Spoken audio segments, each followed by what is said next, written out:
बदलापूरला सावली केंद्रामध्ये घेऊन गेलो. तिथं जेवून गेल्यानंतर मला म्हणलं तू तिकडे जा, तुझं सर्व काम होणार. तिथं जाऊन मला सोडला. तिच्यानंतर की बाबा मला अजूनपर्यंत दिसलं नाही. मी खूप शोधलं. मग तिथून मला नंतर तिथं गेला 1 महिना 2 महिना होते. तिथून मला लातूरला पाठवलं की बाबाने मला लातूरला पाठवलं.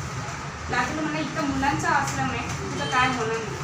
तिथं गेल्यानंतर डॉक्टर म्हणला दोन्हीमध्ये कोणीतरी एकच वाचणार, दोन्ही वाचणार नाही. 180% माझं ऑपरेशन. मग मी अन्न खात नाही, फक्त तांदूळाचं पाणी. आता पण अजूनपर्यंत आता 1-2-3 महिने झाले ना. आत्ता सायकल 12वीला होते. हा टाइम एंडोस्कोपी झाल्यानंतर आत्ता थोडंसं 10 टाइम केलंय.